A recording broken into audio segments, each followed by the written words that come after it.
Well, good morning. Yes, I'm back. Kenny Polcari, your host of the party. And yes, I was in New York for early part of the week, and so I didn't do any videos. But today is Friday, April 11th, 2025. You'll see me this morning on Varney & Company with Stuart Varney at 9 o'clock, and over the weekend on Maria Bartiromo's Wall Street on Fox Business. Anyway, okay, so today is Friday, April 11th, 2025, and here are the things you need to know to get your day started. Well, rev up your engines, because here we go, sports fans. JPMorgan announces and crushes it. BlackRock, Wells Fargo, and Bank of New York, they all beat on earnings as well. China raises tariffs on the U.S. in a tit-for-tat reaction. This morning, U.S. futures are a bit higher, but off their highs. The day is still young. And what do we have at dinner tonight? We're going to have the pasta alla Assassina, straight from Bari. It is delicious. Okay. So on Wednesday, stocks came roaring back in that historic 10% up move, while Thursday, well, was a different story. The ongoing drama in D.C. causing more angst for the markets. This morning's Wall Street Journal runs with this headline: Trade war jitters batter stocks. Very different from the headline they ran on Thursday morning. Anyway, that rip your face off rally that we saw on Wednesday turned into another meltdown on Thursday. By the closing bell, the Dow gave back 1,014 points at 2.5%.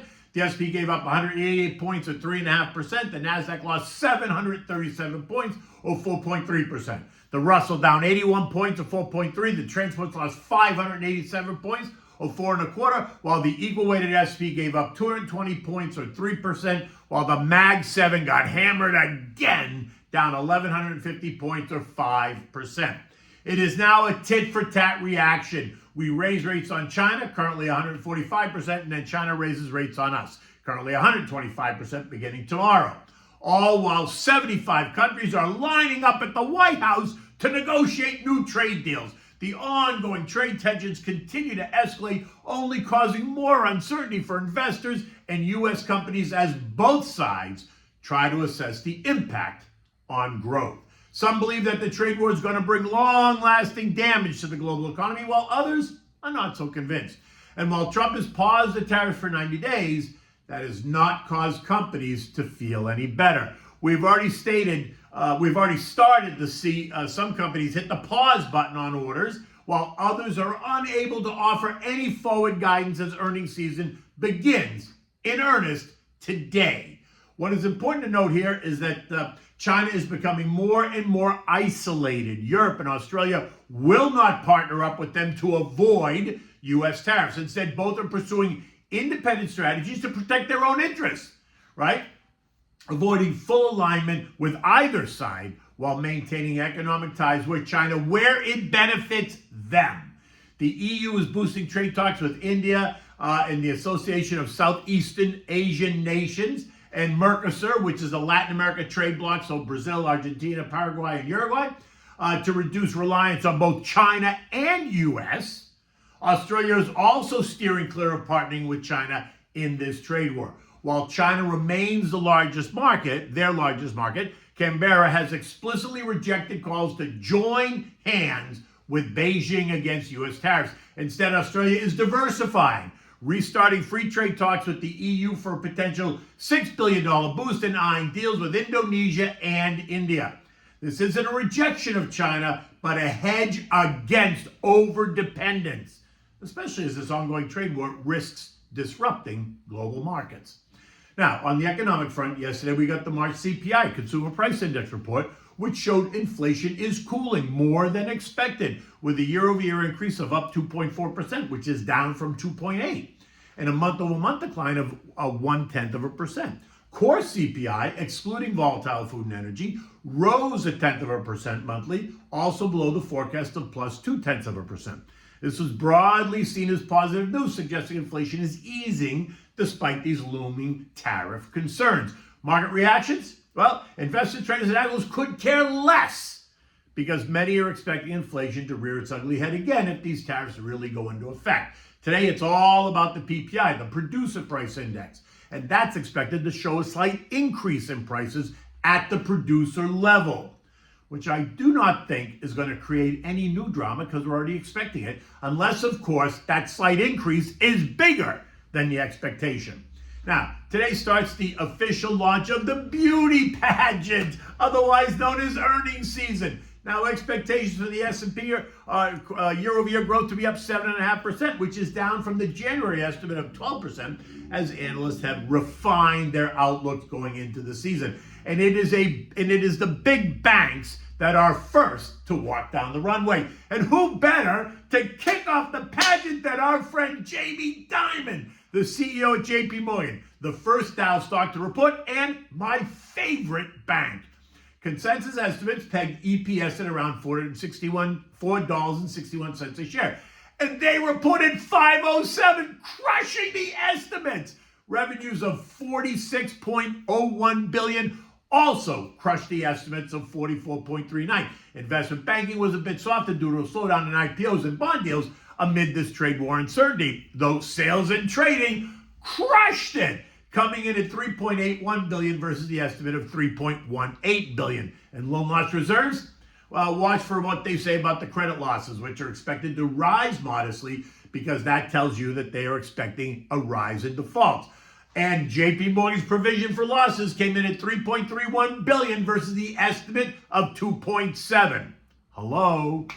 JP Morgan is now trading up $3 in the pre-market at $231 a share. We heard from BlackRock, they beat, Wells Fargo beat, Bank of New York beat. It's a bank bonanza. U.S. futures shot higher on the back of this news. U.S. futures are up 253 points, the S&P up 40, the NASDAQ up 142, the Russell is ahead by 10. And in the end, all this does is confirm what I've been saying for 2 weeks now. The markets are very anxious and the reaction to every headline is dramatic. In the end, this is not over yet. Earnings are going to cause some distractions. Investors are going to try to focus on the broader economic conditions, the earnings data, and more importantly, the earnings guidance. The news out of DC will continue to dominate the headlines, so expect the turbulence to continue. Bonds lost ground yesterday. The TLT and TLH both down a lot. TLT lost 2 3/4. The TLH gave back 1.9%, leaving 2-year yields at 3.85% and 10 years at 4.42%. Oil remains in the $60 range as it tries to settle down, remaining in the $55 to $68 trading range, but hugging 60. The U.S. dollar has been collapsing. It's down 10% off the January high. It's down 4% just since April 2nd, trading at 99.92, taking it below the lows of March, August, and December of 2023 and the lows of September of 24, leaving it without any support until we get to the 96 level. Now, a weaker dollar is good for America. It boosts exports as U.S. goods become more competitive abroad. It supports corporate earnings. A weaker dollar boosts the value of foreign profits bringing back to this country, and it eases debt for exporters. Gold is once again surging. It's up another $56, trading at $3,235. It's up 10% this week alone. The primary driver? The renewed safe haven demand sparked by the escalating U.S.-China trade tensions. Today's surge only reigniting fears of an economic fallout, inflation, and a broader conflict with China. We can only estimate where it goes now. And the chart line that I drew from the highs of January 2024 suggests that 32.55 should be at least a short-term top, which, by the way, we already tested and kissed this morning before backing off. The S&P closed at 52.68, down 188 points. Look, stocks are all over the place as the algos continue to create chaos. My sense is that we're closer to a bottom than not, which only means that we're going to retest the lows of 48.35 at some point to see if the buyers really defend that position. We remain in the 48.35, 57.75 trading range. And yes, that's wide. And yes, you can drive a Mack truck through it, but there is still a fair amount of instability in the trade talks, never mind all the internal damage done to the markets over the past 2 weeks. So expect the volatility to continue until such time that we get clarity on trade, clarity on economics, clarity on earnings, and clarity on Fed policy. Now, while the markets are still pricing in 3 or 4 cuts, others, me included, are not so sure that they're going to do anything unless, of course, the macro data starts to really fail. And at the moment, it is not. In fact, Boston Fed President Susie Collins, she agrees with me, right? Suggesting that while renewed price pressures from tariffs could delay cuts, she's not ruling out easing later on this year if the conditions align. Collins has also highlighted upside inflation risks and downside growth risks, reflecting a balanced concern about stagflation. Overall, and this is important, she sees that the economy is in a good place and stresses patience with no urgency to cut rates immediately. Again, there's no reason to be an aggressive buyer in this market at all. Patience is an absolute virtue. Get comfortable again with being a bit uncomfortable. Get used to it. Stick to your plan. Don't panic.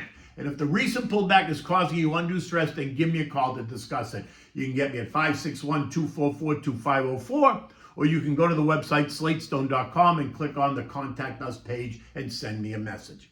Okay, so it seems like everything's on fire. So what do we have for dinner tonight? We're going to have the spaghetti alla Assassina with burrata cheese. It's classic Bari style.